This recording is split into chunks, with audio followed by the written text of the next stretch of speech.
अस्सलामुअलैकुम। कैसे हैं आप सब लोग? उम्मीद है सब ठीक ठाक होंगे। अल्लाह का शुक्र है मैं भी बिल्कुल ठीक हूँ।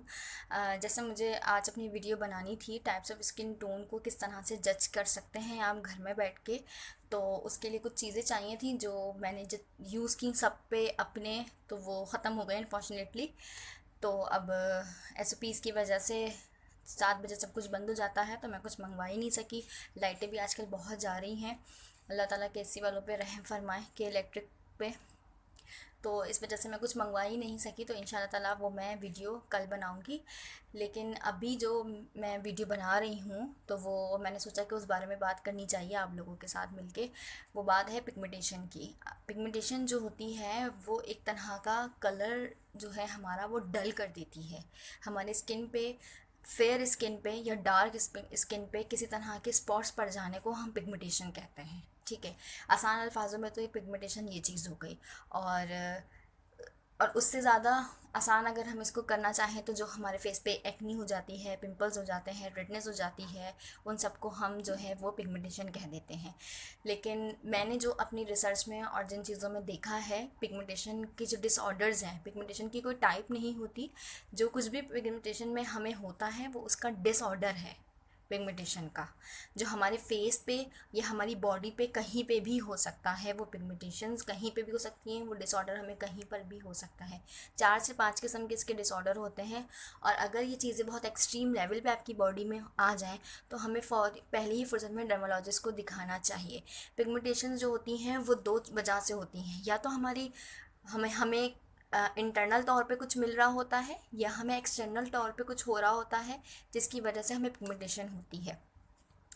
इसको सिंपल करते हैं कि जैसे अगर आप गर्मी में जा रहे हैं तो आपको सनबर्न हो गया तो वो आपकी पिगमेंटेशन में होगा कि कहीं से आपकी स्किन जो है वो झुलस गई है, तो वो आपको रेडनेस हो गई है, या आपको फ्रिक्शंस हो गया है तो वो आपका पिगमेंटेशन हो गई। ठीक, ये तो हो गया। सेकंड, अगर हम बात करते हैं कि बॉडी का डिसऑर्डर हमारा हो जाए, हमें वो प्रेगनेंसी में पिगमेंटेशंस हो सकती हैं, हमें वो पीरियड्स में पिगमेंटेशंस हो सकती हैं, हमें वो बहुत ज़्यादा सर्दी में पिगमेंटेशन हो सकती है। कोई चीज़ हमने ऐसी खा ली है जो हमारी बॉडी को सूट नहीं की है, हमारे डाइजेस्टिव सिस्टम को सूट नहीं की है, तो हमें पिगमेंटेशंस हो गई हैं।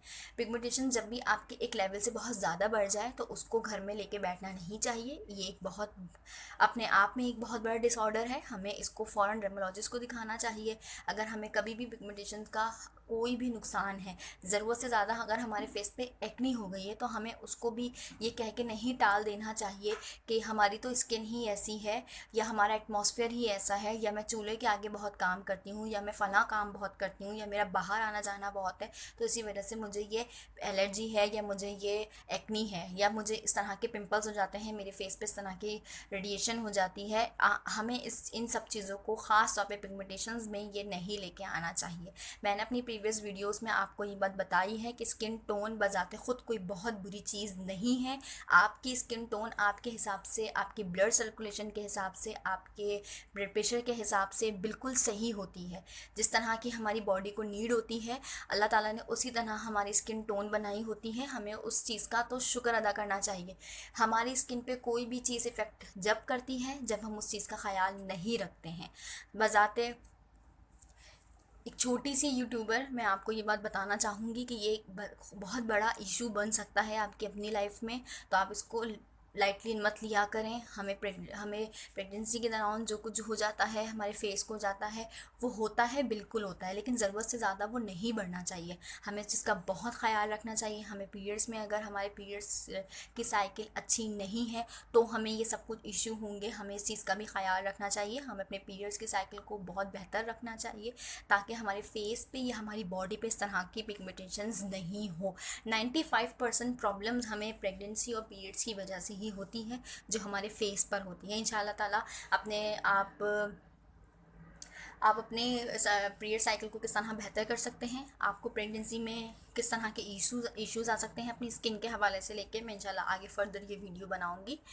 आप जितना मैं रिसर्च कर सकती हूँ उन चीज़ों के बारे में मैं आपको ज़रूर बताऊंगी। पिगमेंटेशन के बारे में जब मैंने पढ़ा और मैंने ख़ुद रिसर्च की तो मैंने ये चीज़ का अंदाज़ा लगाया कि ये अपने आप में काफ़ी बड़ा डिसऑर्डर है और हमें इसकी बहुत केयर करनी चाहिए, हमें इसको लाइटली नहीं लेना चाहिए।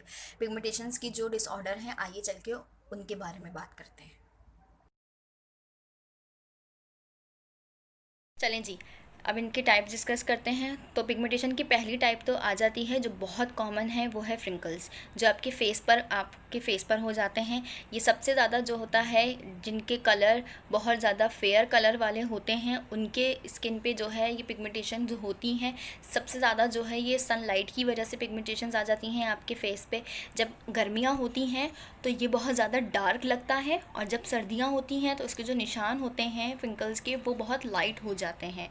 आप जिन उनकी बात कर रही हूँ जिनकी डार्क कलर लाइट कलर का कॉम्प्लेक्शन होता है, फेयर कॉम्प्लेक्शन के जो लोग होते हैं उनके साथ ये इशू होता है कि सर्दियों में वो बहुत लाइट हो जाता है, और जब गर्मियाँ आती हैं तो वो बहुत ज़्यादा इन्हेंस होने लगता है।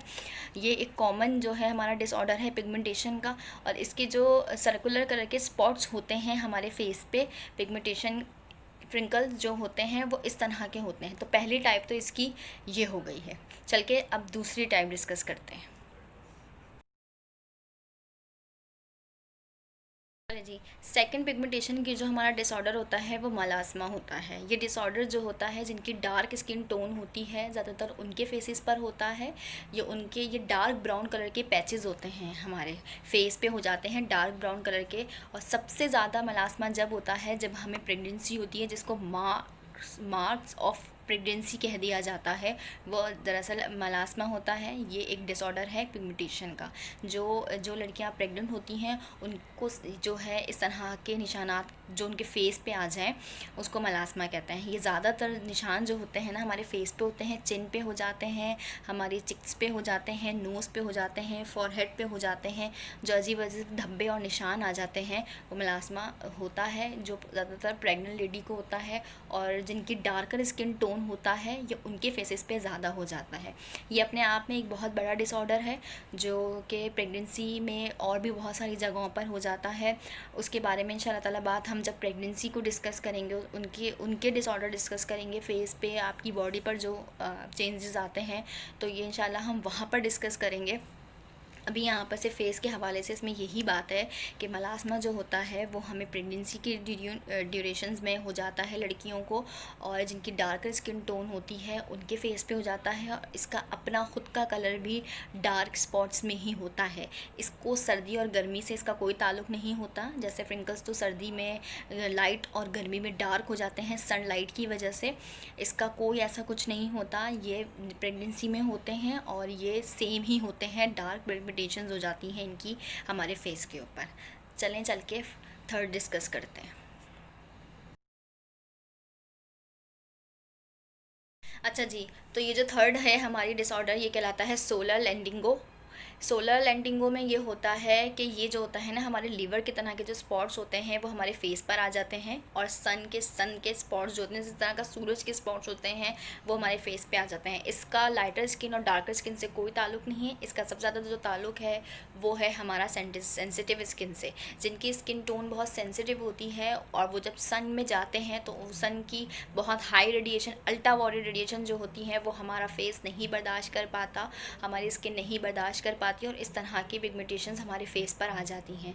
तो ऐसे स्किन टोन वालों को तो चाहिए कि जब भी वो अपने घर से बाहर निकले तो सन ब्लॉक का इस्तेमाल करें, अपने फेस को बहुत अच्छी तरीके से कवर करके जाएं, और कोशिश करें कि धूप में बहुत कम निकलें। अपने फेस के साथ साथ वो अपने हाथों को भी कवर करें, क्योंकि ये वाली जो पिगमेंटेशंस होती हैं ये आपके फेस पे बहुत जल्दी इफेक्ट करती हैं।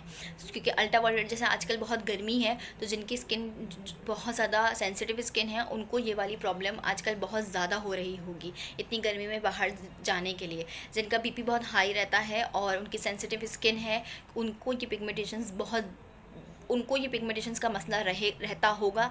इसलिए क्योंकि ये जो होती है ना, ये अल्ट्रा वायलेट रेडिएशंस जो आपको बाहर से और आपकी बॉडी से अंदर से दोनों से आपको जो है वो बहुत ज़्यादा डैमेज कर रही होती हैं। अगर आपका बीपी बहुत खून गर्म है, बीपी हाई रहता हो तो ये ज़रूर आपको इफ़ेक्ट करती हैं। आप अपना बीपी जितना कंट्रोल रखने की कोशिश करेंगे, अपने आप को जितना कम बाहर लेके जाएंगे, और जब बाहर जाएंगे इस तरह की गर्मी में अपने आप को जितना कवर करके लेके जाएंगे, आपको इस पिगमेंटेशन की शिकायत बहुत ज़्यादा कम होने लगेगी। इस किसी भी पिगमेंटेशन के हवाले से कि आपको कोई भी बात पूछनी हो, डिसऑर्डर के बारे में, अपने बारे में बताना हो कि हमें इस तरह का डिसऑर्डर है, तो मुझे कमेंट्स में ज़रूर बताइएगा। और अगर आप कुछ अच्छा जानते हो इन पिगमेंटेशंस के बारे में तो मुझे भी कमेंट करके ज़रूर बताइएगा। आपकी बात, आपकी नसीहत मेरे लिए बहुत ज़रूरी है। ये इन्फॉर्मेशन जितनी मैं अपने पास रखती हूँ उतनी ही कोशिश करती हूँ कि मैं आपको भी दूँ। लोग मुझे देख रहे हैं, जो चंद लोग भी मुझे देख रहे हैं, मुझे सुन रहे हैं, तो मैं चाहती हूँ उनके पास मेरी बहुत अच्छी इन्फॉर्मेशन जाए। सुनी सुनाई बातों पे मैं अमल ना करूं। और मेरी भी, मैं आपसे कहूँगी कि बातों को बिल्कुल सुना सुनाया मत रट लें। आप भी खुद भी रिसर्च करें कि आया जो मैं कह रही हूँ वो सही भी है या नहीं। मैं जो कुछ भी बोलती हूँ, जो कुछ भी मैं आप तक पहुँचा रही हूँ, मैं उसको प्रूफ के साथ बताती हूँ। मैंने पूरे नोट्स बनाए हैं। आजकल घर पर हैं, फ़ारिग हैं, स्टडीज़ सब स्टॉप हुई भी हैं, तो मैंने ये शुरू किया है कि जितना मुझे पता है इन सब चीज़ों के बारे में मैं आपको नॉलेज दूँ। अगर इसमें कोई भी गलती हो, कुछ भी कोई भी प्रॉब्लम हो, तो ज़रूर मुझे कमेंट्स में करके बताएं। इंशाअल्लाह आगे मैं बहुत इम्प्रूव करने की कोशिश करूँगी। चलिए चल के आप 4 डिस्कस करते हैं। इसकी जो लास्ट पिगमेंटेशन का डिसऑर्डर है वो है पोस्ट इन्फ्लेमेटरी पिगमेंटेशंस। इस पिगमेंटेशन को कहते हैं आबैल मुझे मार। इसमें ये होता है कि जैसे हम लोग जो हैं अपना लेज़र ट्रीटमेंट करवाते हैं, कॉम्बिनेशन थेरेपी करवाते हैं, कॉम्बिनेशन थेरेपी होती है केमिकल पील्स हम जो अपने फेस पर करवाते हैं। किसी भी चीज़ की ट्रीटमेंट करवाने के बाद हमारे फेस पे जो रिज़ल्ट निकलता है उसको पोस्ट इन्फ्लेमेटरी पिगमेंटेशन कहा जाता है। जो हमें लेज़र ट्रीटमेंट से हो सकता है, जो हमें कॉम्बिनेशन थेरेपी से हो सकता है, जो हमें केमिकल पील से हो सकता है, कुछ भी, वो हमें किसी प्रोडक्ट जो हमारे फेस पे सूट ना करे उसकी वजह से हो सकता है। अब वो किसी भी तरह के हो सकते हैं। वो एक्नी हो सकता है, वो बर्न हो सकता है, वो आपको रेडनेस हो सकती है, वो आपको एलर्जी हो सकती है, वो आपको पिंपल हो सकता है, कुछ भी हो सकता है। वो जो चीज़ आपको खुद सूट ना करे आपके फेस पे, या चीज़ जो आप अपने फेस पे खुद अप्लाई करवाएं, उसके नतीजे में आपकी कोई भी डिसऑर्डर जो आपकी बॉडी पर या आपके फेस पर होता है वो पोस्ट इन्फ्लेमेटरी पिगमेंटेशन होता है। ये 4 टाइप्स हैं डिसऑर्डर हैं पिगमेंटेशंस के, जो मैंने आपके साथ डिस्कस किए हैं। होप सो आपको मेरी वीडियो बहुत अच्छी लगी होगी। मैंने ये विदाउट मेकअप ड्रेसअप वीडियो बनाई है क्योंकि बहुत इंफॉर्मेटिव वीडियो थी। मुझे देखने से ज़्यादा, मेरी पर्सनालिटी दिखने से ज़्यादा मुझे होप है आप लोग जो हैं, जो मैंने बातें की हैं उस पर ज़्यादा तवज्जो देंगे। तो प्लीज़ अगर आपको ये वीडियो पसंद आई हो तो कमेंट सेक्शन में कमेंट ज़रूर करें, लाइक भी करें, और प्लीज़ मेरे चैनल को सब्सक्राइब करें। इंशाअल्लाह आपको आगे ऐसे बहुत अच्छी वीडियोज़ मिलेंगी, इन्फॉर्मेटिव वीडियोज़ मिलेंगी। कल इंशाअल्लाह ताला मैं स्किन टोन को किस तरह से जज करना चाहिए उस पर वीडियो बनाऊँगी। जब तक के लिए अपना बहुत ख्याल रखिएगा, दुआओं में मुझे याद रखिएगा। अल्लाह हाफ़िज़।